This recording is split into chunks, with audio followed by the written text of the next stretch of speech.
ආයුබෝවන් දරුවනි Prabhath Jayasumana accounting and commerce YouTube channel එකට ඔබව සාදරයෙන් පිළිගන්නවා. ඇත්තටම අපි අද සාකච්ඡා කරන්න බලාපොරොත්තු වෙන්නේ උසස් පෙළ ගිණුම්කරණයේ ප්‍රධානතම පාඩම වන සමාගම් ගිණුම්කරණයට අදාළ පළමු වීඩියෝ එක අපි මේ අද ඇත්තටම කරන්නේ. මේකදී අපි සාකච්ඡා කරන්න බලාපොරොත්තු වෙනවා සමාගමක කොටස් නිකුත් කිරීම සම්බන්ධ සියලුම කොටස් ටික. දැන් අපි දන්නවා සමාගමක් ප්‍රාග්ධනය රැස් කරගන්න ප්‍රධානතම ක්‍රමය තමයි මහජනතාවට කොටස් ප්‍රසිද්ධියේ නිකුත් කරලා. එතකොට මෙන්න මේ කොටස් නිකුත් කිරීම සම්බන්ධයෙන් අපිට තියෙන කොටස් නිකුත් කිරීම, එතකොට අයදුම් පත්‍ර සමග මුදල් ලැබීම නේද? කොටස් විභජනය කිරීම, අතිරික්ත මුදල් අයදුම් පත්‍ර සමග හරවා යැවීම, මෙන්න මේ කියන ක්‍රියාවලිය අපි අද දවසේ මේ වීඩියෝ එක තුල සාකච්ඡා කිරීම කරනවා. අපි ක්‍රමානුකූලව මේ හිමිකම් සම්බන්ධයෙන් සාකච්ඡා කිරීම ටික පියවරෙන් පියවර කරලා ඉවර වෙලා අපි අවසානයේ සමාගමක හිමිකම් වෙනස් වීමේ ප්‍රකාශය පිළියෙල කරන විදිය පිළිබඳව අපි මේ සියලුම තොරතුරු ඇතුළත් කරලා ගණන් කීපයකුත් හදන්න අපිට පුළුවන්කම තියෙනවා. හොඳයි. අපි මෙතනදී සාකච්ඡා කරන්න ඕන අපි දන්නෝ සමාගමක් කියලා කියන්නේ දැන් අපි මේ කතා කරන්නේ ඇත්තටම උසස් පෙළ ගිණුම්කරණයේදී අපි සමාගම් ගිණුම්කරණය කියලා අපි සාකච්ඡා කරන්නේ පොදු සමාගම් පිළිබඳව. මොකක්ද මේ පොදු සමාගමක් කියලා කියන්නේ? පොදු සමාගමක් කියලා කියන්නේ ප්‍රසිද්ධියේ කොටස් නිකුත් කරලා ප්‍රාග්ධනය රැස් කර ගැනීමට හැකියාව සහිත ආයතනයකට තමයි අපි පොදු සමාගමක් කියලා කියන්නේ. ඒතර මේ මොකක්ද කොටසක් කියලා කියන්නේ? දැන් ඇත්තටම පුතේ අපි කරන්නේ මෙතනදී දැන් අපි හිතමු මම උදාහරණ බොහොම සරල උදාහරණයක් වලට දෙන්නම් ගිණුම්කරණයට අවශ්‍ය. දැන් අපි හිතමු අපිට රුපියල් දසලක්ෂයක ප්‍රාග්ධනයක් රැස් කර ගැනීමේ අවශ්‍යතාවය තියෙනවා. අපිට ඕන රුපියල් දසලක්ෂයක් ප්‍රාග්ධනය හැටියට රැස් කරගන්න. දැන් ප්‍රායෝගිකව මීට වඩා ගොඩාක් විශාල වටිනාකම් තමයි ප්‍රාග්ධනය හැටියට රැස් කරගන්නේ. මම ඔයාලට මේ ඉගෙන ගැනීමේ පාත්‍ර සඳහා අපි මිලියනයක් එහෙම නැත්නම් දසලක්ෂයක් මම ප්‍රාග්ධනය හැටියට ගන්නවා. දැන් දසලක්ෂයක ප්‍රාග්ධනයක් රැස් කර ගැනීමට මේ සමාගම මොකද කරන්නේ? මේ සමාගම මේ දසලක්ෂය කුඩා කොටස් වලට බෙදනවා. දැන් අපි හිතමු දසලක්ෂයක ප්‍රාග්ධනයක් රැස් කරගන්න සමාගමට පුළුවන් මේ දසලක්ෂයක ප්‍රාග්ධනය රැස් කරගන්න කොටස් ලක්ෂයකින්. අපි හිතමු කොටස් ලක්ෂයකින්. එතකොට එක කොටසක් වෙන්නේ රුපියල් 10යි. ඒතර රුපියල් 10යි එක කොටසක් වෙන්නේ. ඒ වගේ කොටස් ලක්ෂයක් නිකුත් කරලා තමයි අපි මේ දසලක්ෂයේ ප්‍රාග්ධනය රැස් කර ගැනීමට බලාපොරොත්තු වෙන්නේ. දැන් මේකෙන් වෙන්නේ ඇත්තටම අපි කැමති ඕනෑම කෙනෙකුට මේ සමාගමේ කොටස් ආයෝජනය කරන්න කැමති ඕනෑම කෙනෙකුට කොටසක් රුපියල් 10 බැගින් කොටස් මිලදී ගැනීම සඳහා අයතුම් පත්‍ර මේ සමාගමට යවන්න පුළුවන්. ප්‍රසිද්ධියේ මේක නිකුත් කරන්නේ එතකොට දැන්වීම ඒ කියන්නේ පුවත්පත්වල මේක දැන්වීමක් හැටියට දානවා. ඒ වගේම අන්තර්ජාලය හරහා මේක ප්‍රසිද්ධ කරනවා. එතකොට සමාගමේ කොටස් මිලදී ගන්න කැමති ඕනෑම කෙනෙකුට කොටසක් රුපියල් 10යි. අපි හිතමු මගේ ළඟ තියෙනවා රුපියල් 10000. මට එහෙනම් රුපියල් 10 ගානේ කොටස් 1000ක් අයතුම් කරන්න පුළුවන්.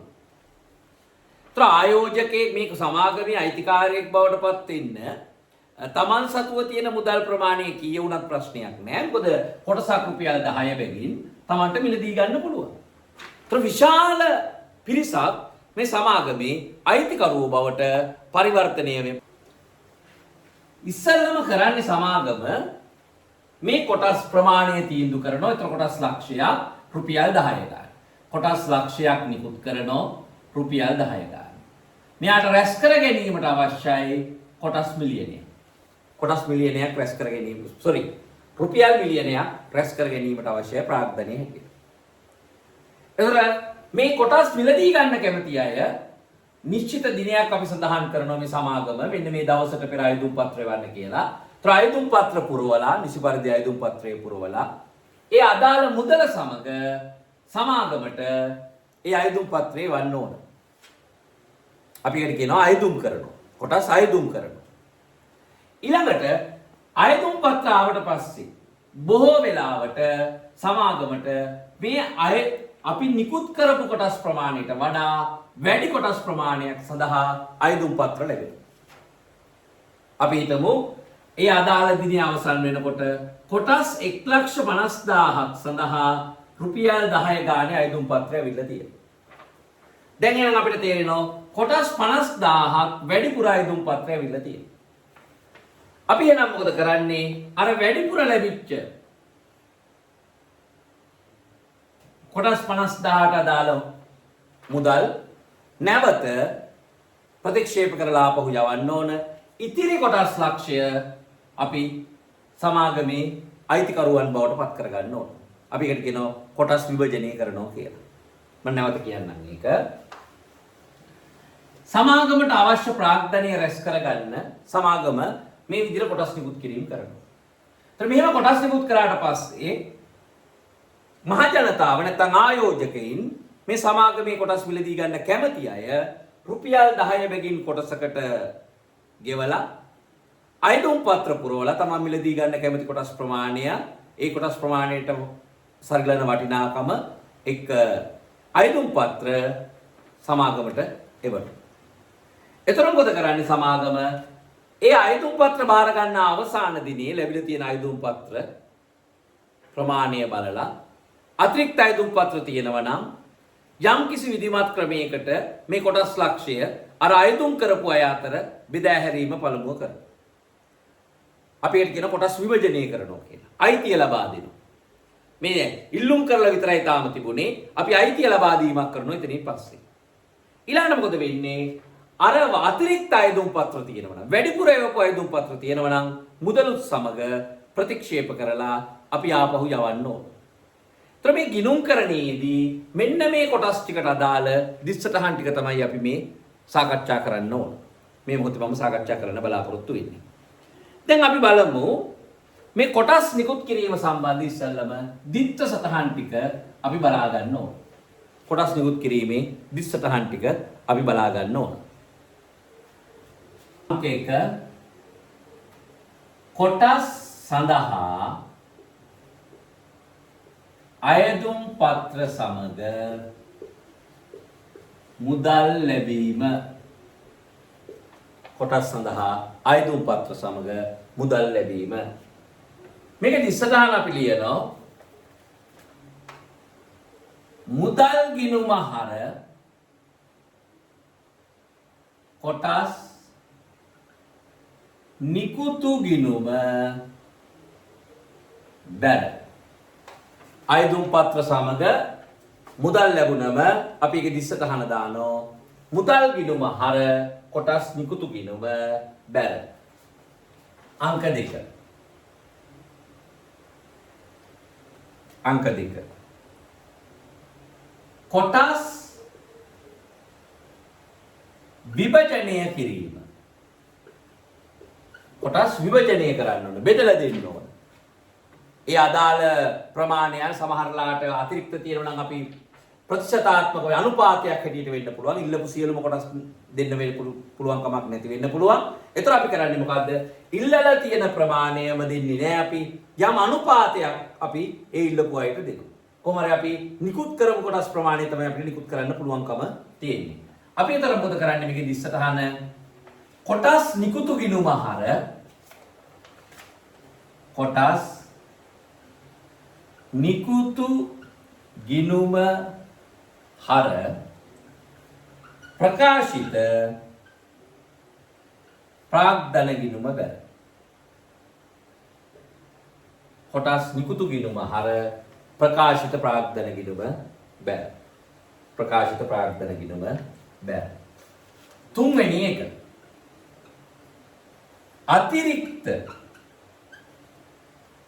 අතිරික්ත අයදුම් පත්‍ර මුදල් සමග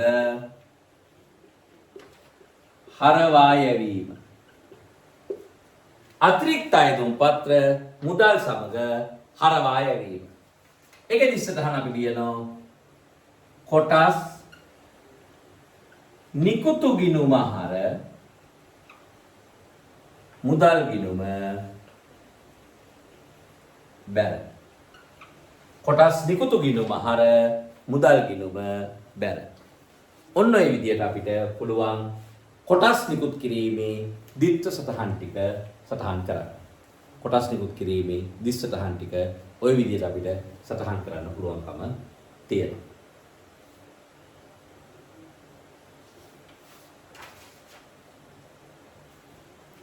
හරි. මම එහෙනම් පළවෙනි ගානට ඔයාලත් එක්ක යනවා.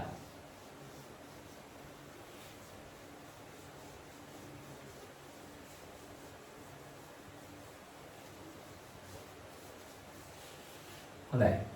පොදු ජර්නලය. පොදු ජර්නලය අපි අනගමු.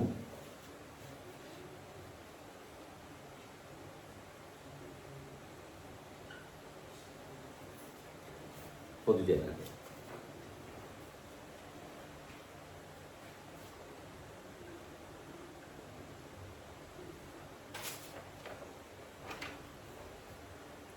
ජර්නල් සටහන් අපෙන් ඉල්ලනවා.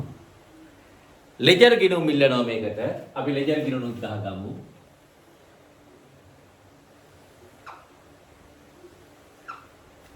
ලෙජර් ගිණුම්.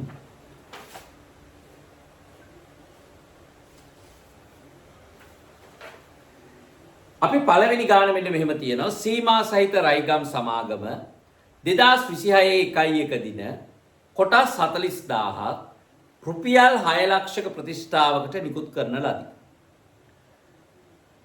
කොටස් 40000ක් රුපියල් 6 ලක්ෂක ප්‍රතිෂ්ඨාවකට නිකුත් කරලා තියෙනවා. දැන් මේ ප්‍රතිෂ්ඨාව කියන්නේ වටිනාකම. එහෙනම් අපිට මේක හොයාගන්න පුළුවන් කොටසක වටිනාකම ඉස්සෙල්ලා අපි හොයාගන්නවා. කොටසක වටිනාකම නැත්නම් කොටසක ප්‍රතිෂ්ඨාව කොහොමද අපි හොයන්නේ?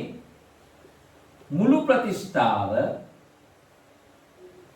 බෙදනවා කොටස් ගණනින්, නිකුත් කළ කොටස් ගණනින් බෙදනවා.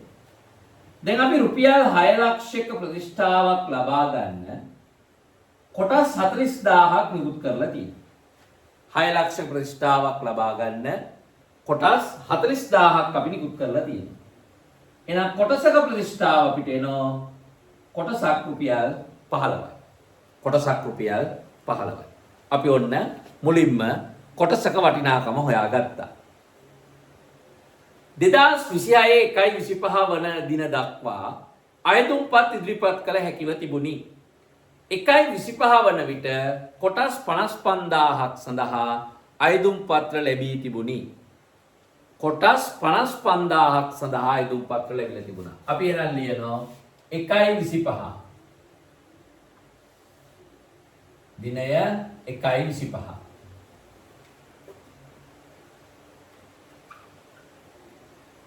මුදල් හර කොටස් නිකුතු ගිණුම බැර. මුදල් හර කොටස් නිකුතු ගිණුම බැර. කොටස් 55000ක් රුපියල් 15 ගාන. කොටස් 55000ක් රුපියල් 15 ගාන. 8,25,000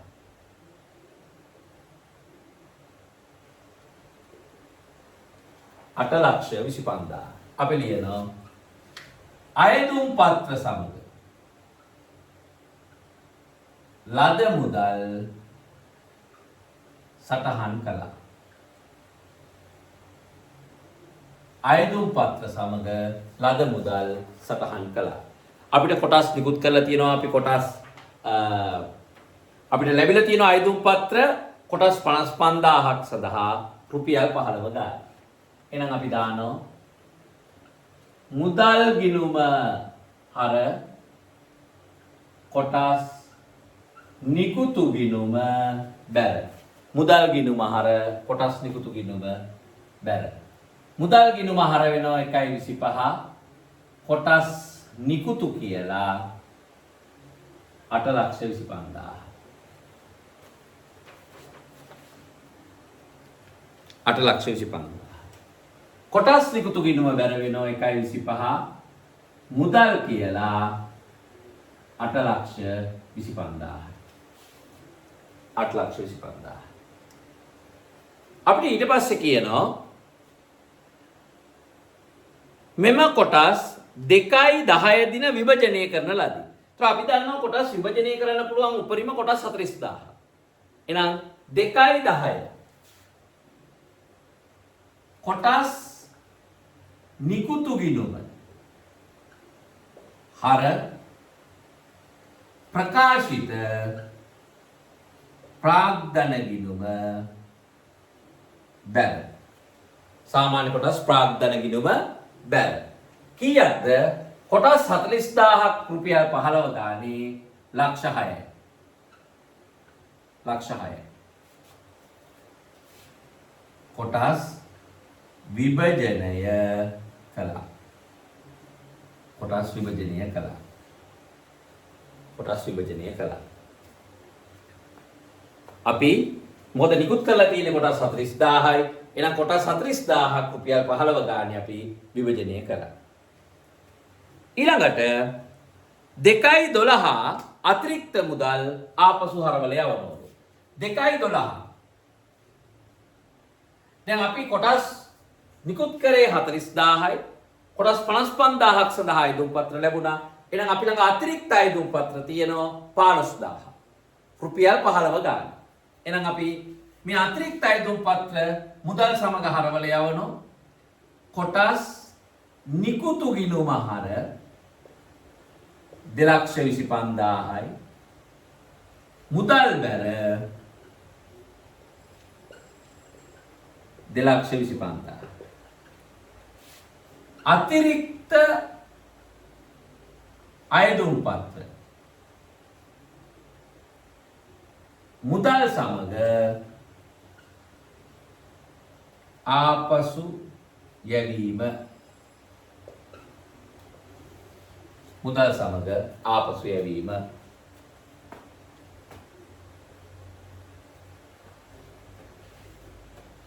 අපි ගිණුම් ගත කරන්න ඕනේ මේ කොටස් නිකුත් කිරීමේ විස්තරණ අපි දාලෙමු 2.10 කොටස් මේ විභජනය කිරීම 2.10 ප්‍රකාශිත ප්‍රාග්ධනය කියලා ලක්ෂ 6යි. ප්‍රකාශිත ප්‍රාග්ධන ගිණුම 2.10 කොටස් නිකුතුව කියලා ලක්ෂ 6යි. ලක්ෂ 6යි. අතිරික්ත මුදල් අපි හරවල යවපු එකත් ආපහු සටහන් කරමු. 2.12 කොටස් නිකුතු ගිණුම හර මුදල් ගිණුම බැර.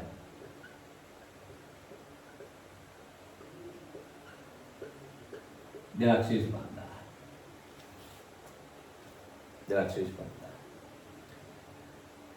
දැන් අපි ගත්තොත් මේ කොටස් නිකුතු ගිණුම තුලණය වෙනවා 8,25,000යි. ඒක ඇත්තටම පොතාවකාලික ගිණුමක්. අපිට මේ කොටස් නිකුත් කිරීම සඳහා අවශ්‍ය.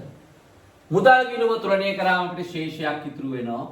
මේ කොටස් නිකුත් කිරීම තුල ශේෂයක් අපිට තියෙනවා ලක්ෂ 6ක. සාමාන්‍ය කොටස් ප්‍රාග්ධන ගිණුම එහෙම නැත්නම් ප්‍රකාශිත ප්‍රාග්ධන ගිණුම ලක්ෂ 6ක ශේෂයක් පෙන්වනවා. එතකොට මේකේ මූල්‍ය தত্ত্ব ප්‍රකාශ උද්ෘතය.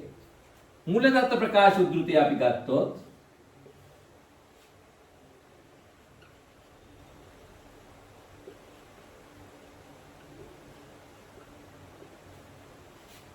මේ ගනුදෙනුව නිසා ජංගම වත්කම් වල මුදල් තියෙනවා ලක්ෂ 6ක්. ඒ වගේම හිමිකම් යටතේ සාමාන්‍ය කොටස් ප්‍රාග්ධනය ලක්ෂ 6ක් තියෙනවා. සාමාන්‍ය කොටස් ප්‍රාග්ධනය ලක්ෂ 6ක් තියෙනවා. මම හිතනවා පුතාලට ඒ කියන කතාව පැහැදිලි ඇති. පැහැදිලි ඇති. අය බලමු ප්‍රශ්න අංක 2.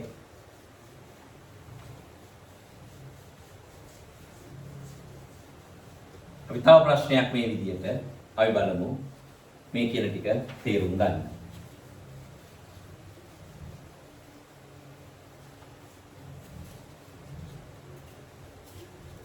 අපි මේ සාකච්ඡා කරන කොටස් ටික පහළවම ඇතුළත් කරලා තියෙනවා. පුතාලට ඒක අරගෙන print out එකක් ගන්න පුළුවන්. ඒතර අපි මේ ඊළඟ තව ප්‍රශ්නයක් අපි බලමු මේක තේරුම් ගන්න. සීමා සහිත ABC සමාගම 2026 2.1 දින 8,50,000ක ප්‍රතිෂ්ඨාවක් ලබා ගැනීම සඳහා රුපියල් 20 බැගින් කොටස් නිකුත් කරන ලදී. 2026 2.20 දින වන විට කොටස් 60,000ක් සඳහා යෙදුම් පත්‍ර ලැබී තිබුණි. 2026 2.25 දින කොටස් විභජනය කරන ලද අතර 2026 2.30 දින අතිරික්ත යෙදුම් පත්‍ර මුදල් සමග අපසු යවන ලදී. අපෙන් ජර්නල් සටහන් ලෙජර් ගිණුම් පෙන්වන්න කියනවා. අයි බලමු ජර්නල් සටහන් ලියන්න මේකට.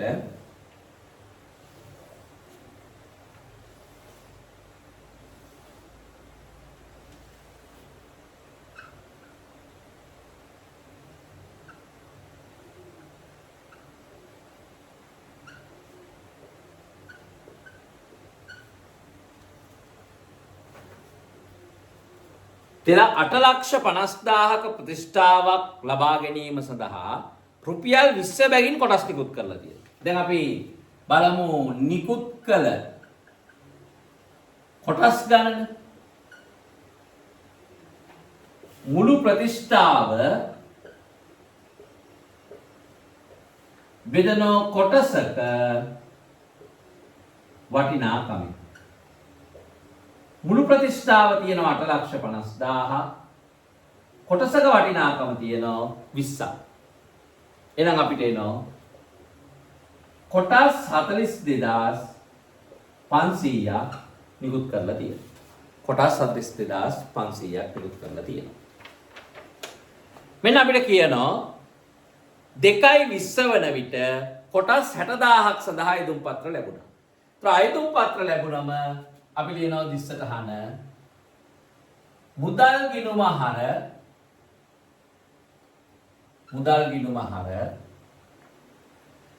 එතකොට 60,000ක් 20 ගාන කියන්නේ ලක්ෂ 12යි. කොටස් නිකුතු ගිණුම බැර ලක්ෂ 12යි. සංලක්ෂය අයතුම් පත්‍ර සමග ලද මුදල් සටහන් කළා. අයතුම් පත්‍ර සමග ලද මුදල් සටහන් කළා. අපි ගිණුම් ගැහුවොත්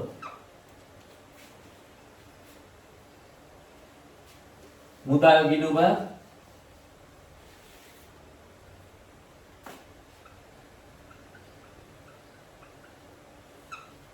ගිණුම කොටස් නිකුතු ගිණුම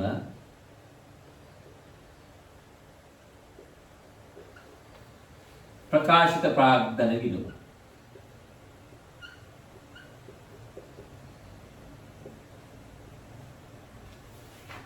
එතකොට 2.20 මුදල් හර වෙනවා කොටස් නිකුතු කියලා ලක්ෂ 12.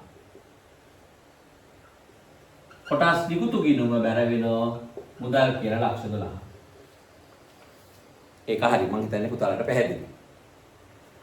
අපිට ඊට පස්සේ කියනවා 2.25 කොටස් විභජනය කරා කියලා. ඒත් අපිට කොටස් විභජනය කරන්න පුළුවන් වෙන්නේ සත්‍ය වශයෙන් අපි නිකුත් කරපු කොටස් ගණන ඒ කියන්නේ 42,500ක්. ඒත් අපි කරන්නේ මොකද්ද? 2.25 කොටස් නිකුතු ගිණුම හර 42,500ක් කොටස් 20 ගානේ 8,50,000යි ප්‍රකාශිත ප්‍රාග්ධන ගිණුම බැර 8,50,000.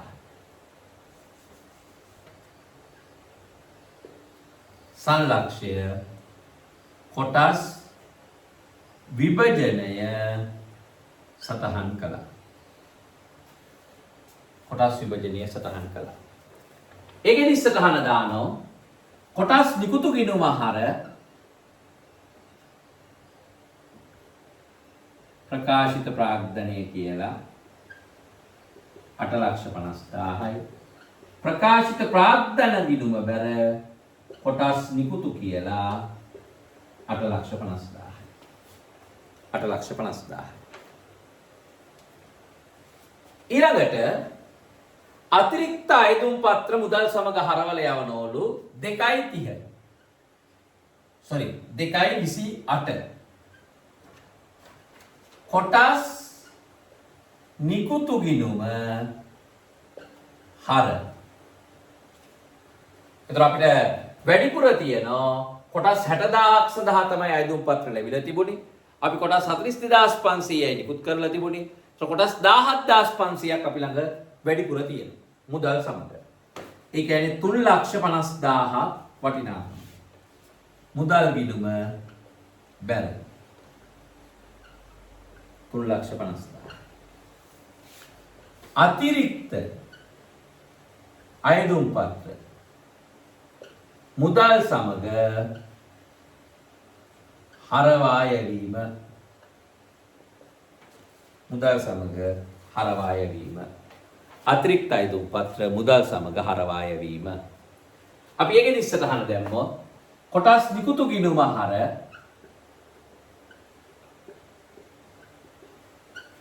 මුදල් ගිණුම බැල.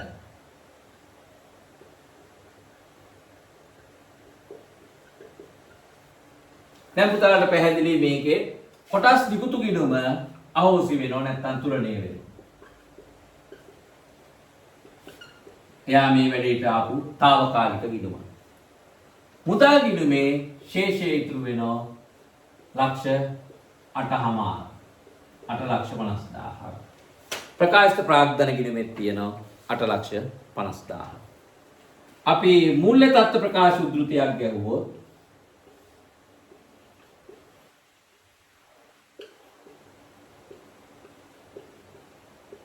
මේ ගනුදෙනු නිසා ජංගම වත්කම්වල මුදල් වැඩි වෙනවා 8,50,000ක් නැත්නම් මුදල් ශේෂයක් වෙනවා 8,50,000. හිමිකම්වල සාමාන්‍ය කොටස් ප්‍රාග්ධනය 8,50,000ක් වෙනවා.